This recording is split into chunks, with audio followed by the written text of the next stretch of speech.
Alright, so I'm going to go on to the next part of this series of quest lines for World Quest called Blue Longing of Heart and Moon. Okay, let's go see what's up with this. Oh, we're going to go through this portal thing. Okay. Wait, what's wrong? Why can't we continue on? Strange. It seems like something's blocking the way. Uh-oh, what do we do? The current's over there. That's right, swim, over there, because Father's blood is already... Blood? Mimere, are you okay? What blood? We cannot delay any further. Let's swim from over there.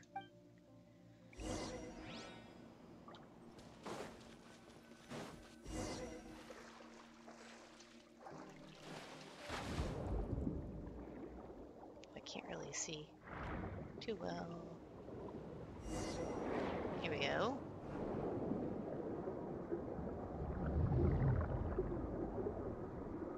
Paimon saying that the current was in the regular direction.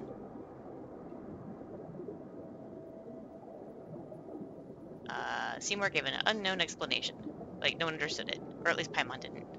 I didn't really get a chance to thoroughly read it, but...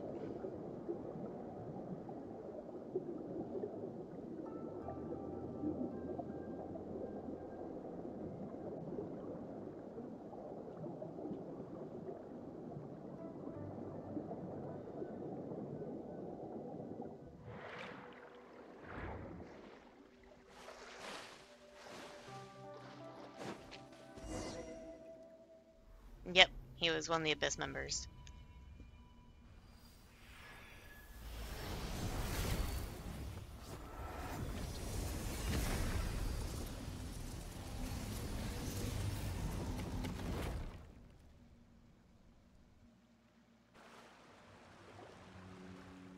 Whoa, what happened to that strange giant stone all of a sudden?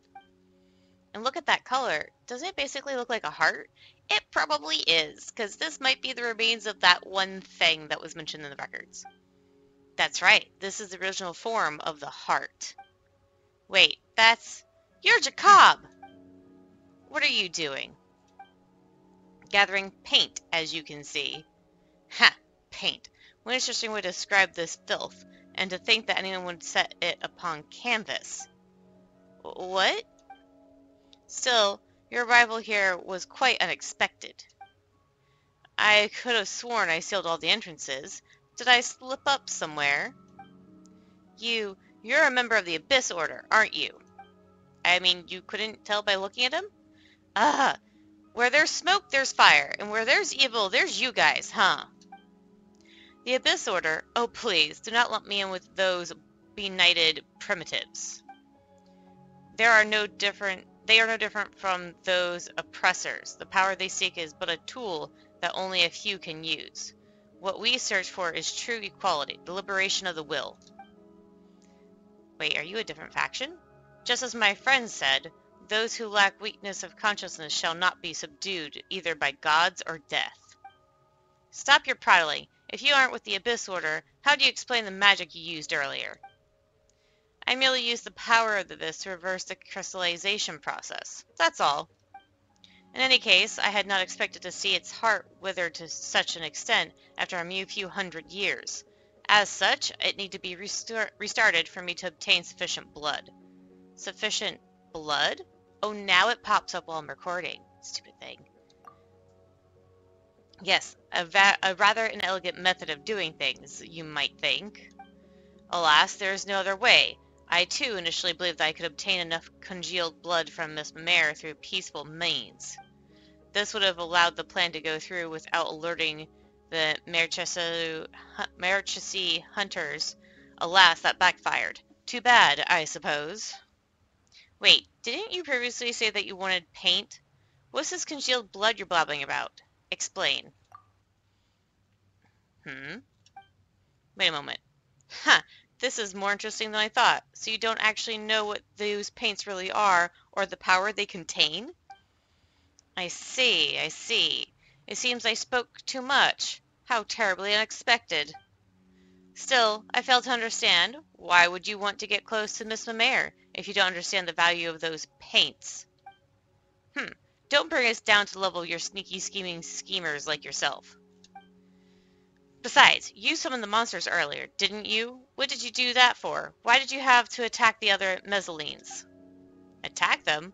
Hardly have the time for such frivolous pursuits. Well, in theory, the arrays I activated in those ruins to reverse the crystallization would indeed have temporarily opened the way into the realm of beasts. I suppose that's how the monsters you mentioned were attracted here, like flies to festering meat on the road. As for those mezzanines, well, an unrelated matter, I fear. Let's not discuss them. You. Compared to that, Mr. Traveler, do indulge my curiosity. What do you think of the original sights here, now that you've seen them? Look at your feet, blood flowing like a river, fertilizing the very dust of the earth with their filthy fat. I told you that a greater disaster than that will come one day. How would you react? Huh? What are you talking about? Blood? Fat? Has this place only turned just a little bit red? Negative. The blood has already risen over Mr. Traveler's ankles. The local contamination index is now over 10 times the human body's endurance threshold. I recommend that all present leave this area for your own safety and to prevent the following: allergies, confusion, white matter distortion, mental deterioration, and... I see, that's how far it's gone. How sad, but fear not. I will liberate you. The moment foretold by the world formula is coming. There's little time left. Wait, was he one of the researchers from back then? One with the Force. Let's nip that in the bud. There is no escape.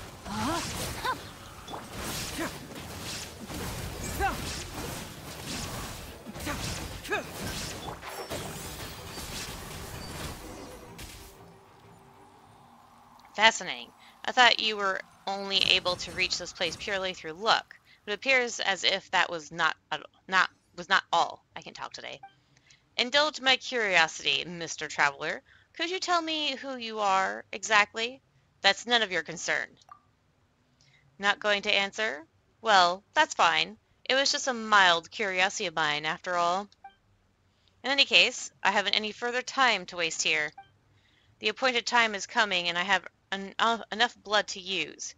Any further delay may invite unwanted attention. We're not going to let you get away. What time are you talking about? And that is none of your concern. It has nothing to do with you, after all. Anyway... Traveler, look out! What the...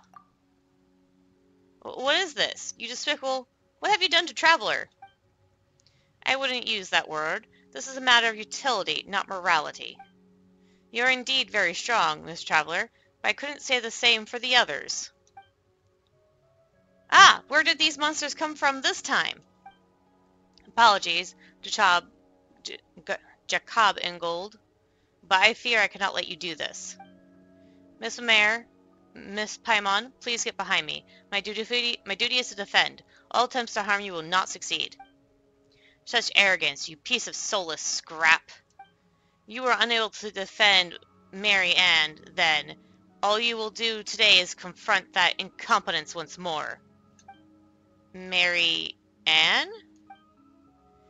Should you survive this battle, the giant revived beast will crush and digest you all. Well then, farewell. Ah! They're coming this way!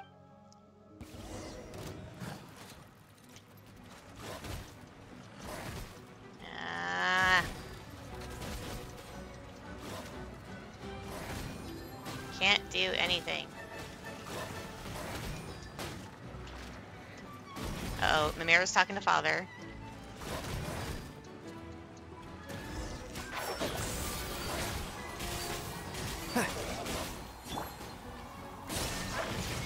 No, my... Phew, guess we're finally safe, huh? Still, what was up with that round thing? It was helping us? Mimir, are you okay?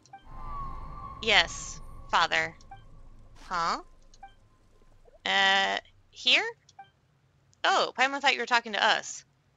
It's that sound again. I understand. Since this is your will, it will be done.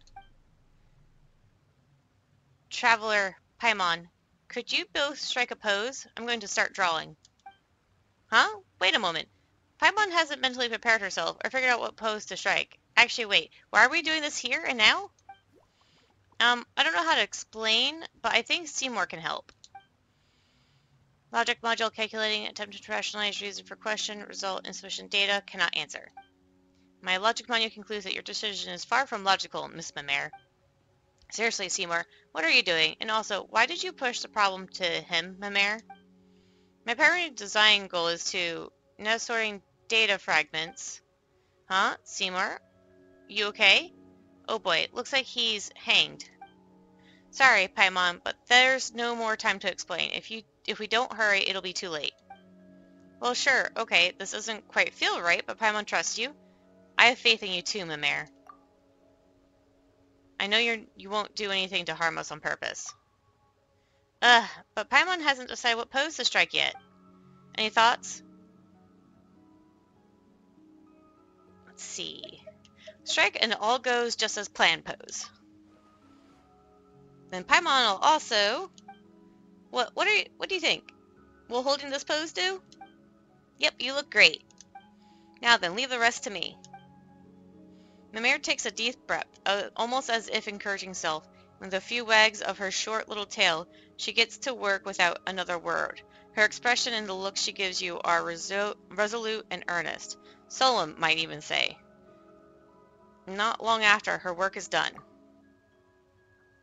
It's done. Wow, that was super quick. Well, Traveler, let's have a look, shall we?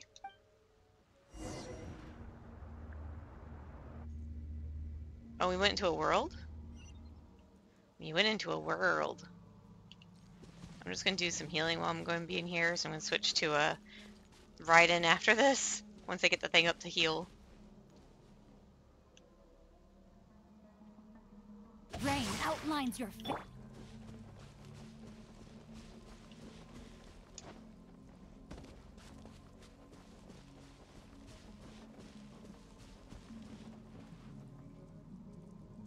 Poison? Somebody's asking for our help in something.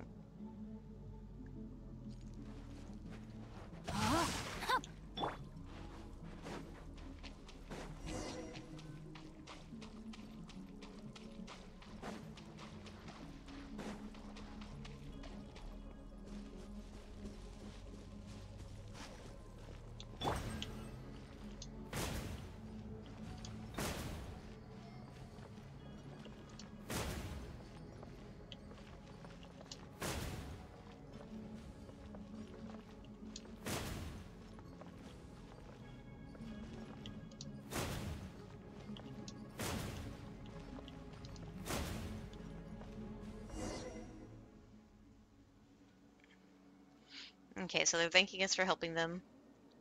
They're inviting them someplace. They have much to say to us. Keep up.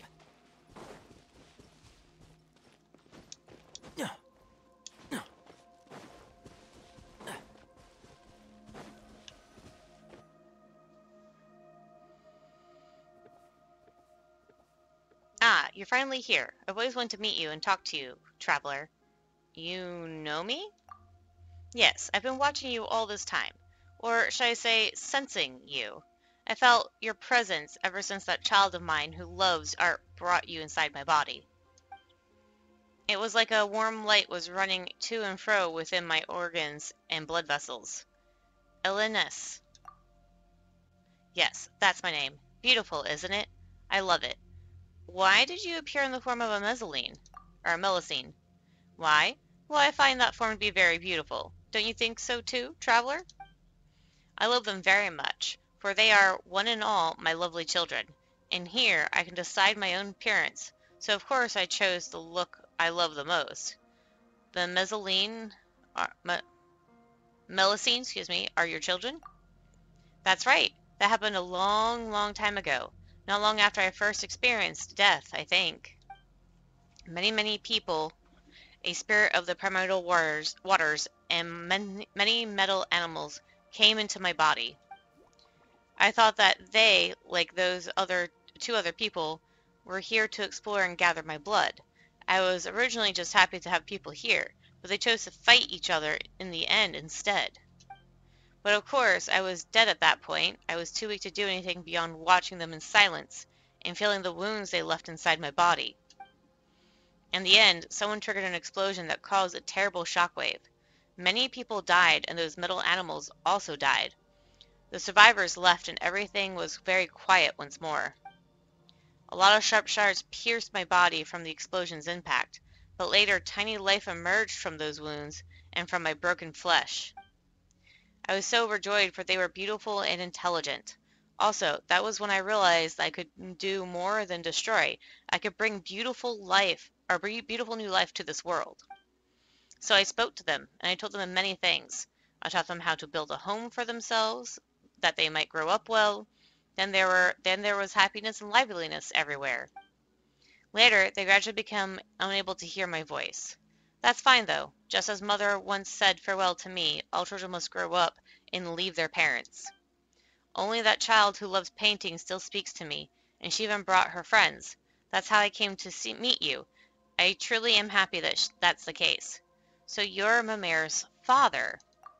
That's right. Still, you truly are special. It was only when the situation was past salvaging that I realized how my blood was poisonous to humans. But when you came into contact with my blood, not only did you not get poisoned, but instead you slowly became linked to my and my daughter's consciousness. You began to see and sense many things. You are the second person I have met who did not fear my blood. Ah, if only there were more people like you. Who was the other person? Ah, so you don't know each other? But I saw you saying so many things to one another. I refer to the person who made my heart start beating again. Jacob. A long, long time ago, he and someone else came into my body to collect my blood. Absorbing my blood would really raise his spirits. At that time, my children were not yet born, and I felt rather lonely as I lay there. As such, I was very pleased to meet him, and I was very pleased to have helped him out. He must have tried to restart my heart to thank me for helping him out using my blood. But I'm afraid I can't accept this kindness. As such, I thank you for stopping him. And me. Why? Well, if I were to be revived, my heart would beat, my blood would surge, and my internal organs would come to life again. What would happen to my children then? They, in their beautiful little houses, would be crushed and digested. That would be too terrible a tragedy. I might look like this now, but my body is, in truth, very big and frightening.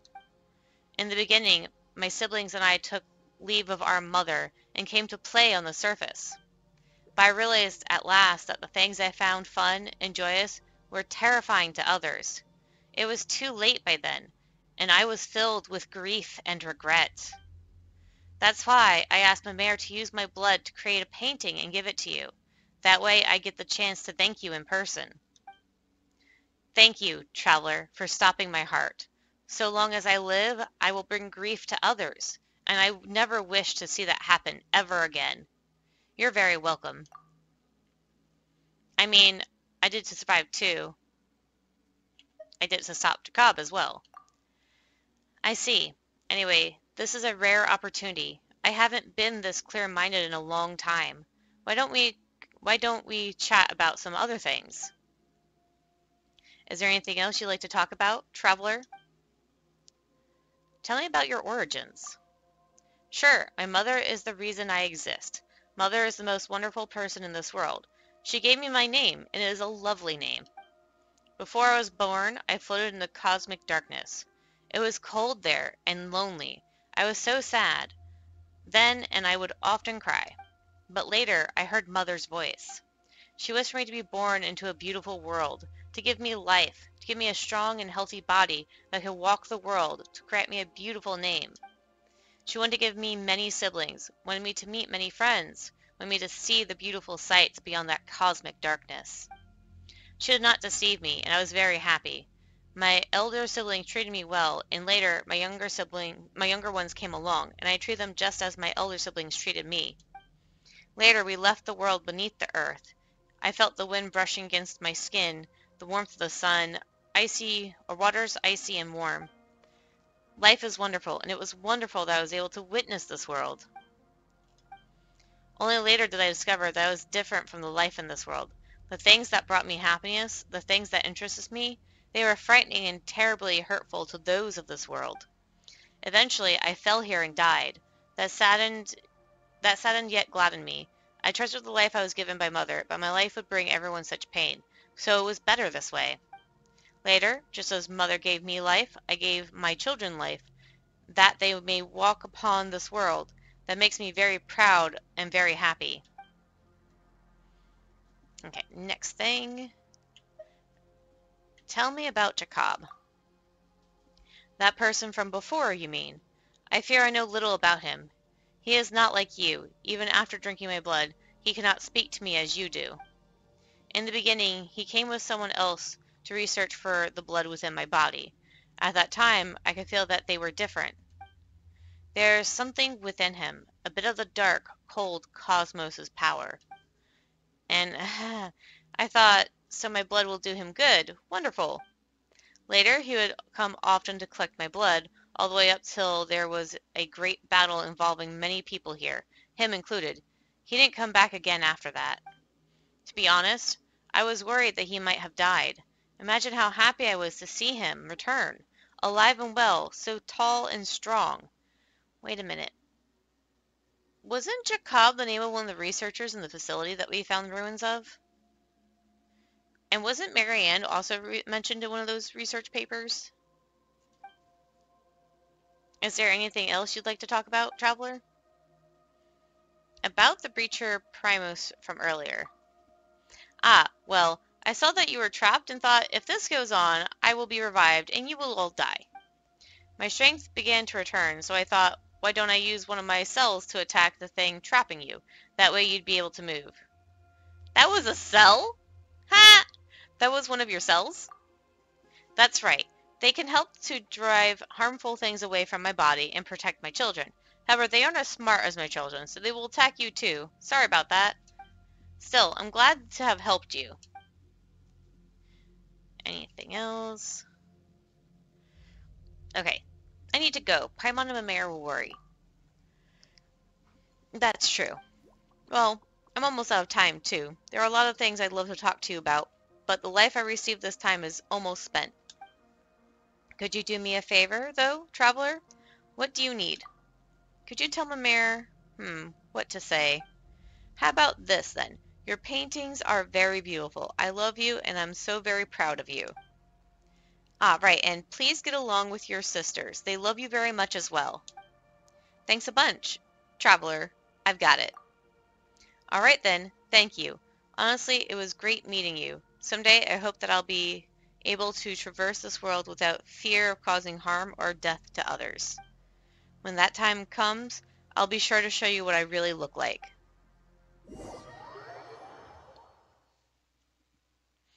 And just triggers into the next thing. Hey, Traveler, are you alright? You've been staring at that painting this whole time. Seriously, you were just like Seymour. He just said he would be searching for data, and since then, he's just not moved at all. Your paintings are very beautiful. I love you, and I'm so very proud of you. Huh? Traveler, you? Wait just a minute. Where did all that come from? Are you okay? I'm fine, don't worry.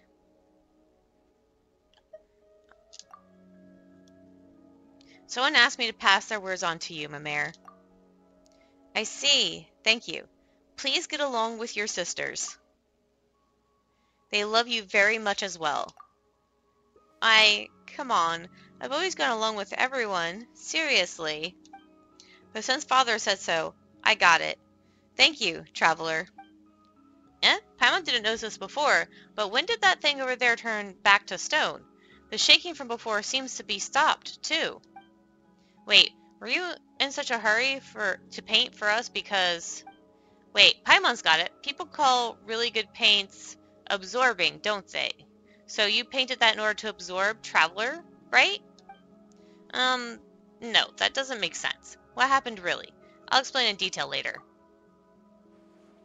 The problem here seems to have been resolved, at least. We're safe for now, us and the Melusines. Alright then, but you'd better explain later. Yes, Traveler, Paimon, what do you think of this painting? Well, please feel free to critique it. I didn't have much time and I wasn't my best self, so I'm not very confident about it. That feels like an excuse. I've got to stop doing that. So, what do you think? I absolutely love it. Which part do you like? Paimon can understand it all. That's wonderful. Paimon doesn't know what to say about your art other than it looks amazing. Huh. Is this what they call an artistic baptism of fire? Well, I'm glad you like it either way. As long as you do, I'm happy. I'm not a very good speaker, unlike you, Paimon, but when I'm with you, I'm very happy. That's why I want to give you something that makes you happy, too. Preliminary memory fragment sorting is complete. Vote! You're back, Seymour! I may now answer previously unanswerable question as well. Previously unanswerable. Which questions were those? The one about my master that Miss Paimon asked, as well as my aforementioned purpose. I am prototype 4ACV07, designed to garble mechanical noise, to accompany and protect my master, Miss Marianne. Huh? Marianne? That Jacob guy mentioned that name as well, didn't he? Affirmative. Miss Marianne was my master, and my primary directive was to accompany her on garbled mechanical noises' behalf and ensure that she would smile happily. I have not been able to fulfill that duty for 1/7 to the times 10 to the 21st power clockwork cycles due to the lack of a relay module. In truth, I cannot discern Miss Marianne's present location either. This should never happen. My logic unit requires immediate repair. As such, if you do not mind, allow me to depart for now. My standard deduction module has already calculated that the most likely location where I may collect information, and I must go there. Wait, Seymour, are you leaving? Affirmative. I thank you for your care thus far, Miss Mamere, but I have a duty that I must fulfill. Then I'll come too. Negative. Deduce danger level high. For your safety, I must refuse your proposal, Miss Mamere. But I will promise to return and express formal gratitude to you once I find my master. Unfortunately, some of my memories remain damaged, so I do not presently know where the Narsa Cruz Ordo that I must reach is precisely. As such, my search will inevitably take a great deal of time. For that, you have my apologies in advance. I see. I understand. There's something you must do, and you have to leave. But you'll come back to find me, won't you, Seymour? Affirmative. Alright then. Be careful, Seymour. You have to come back, alright? My token, the symbol of my life, is with you, so don't go breaking down someplace where I can't find you. You have my word, Miss Mamere. I will fulfill my mission and return to your spatial coordinates.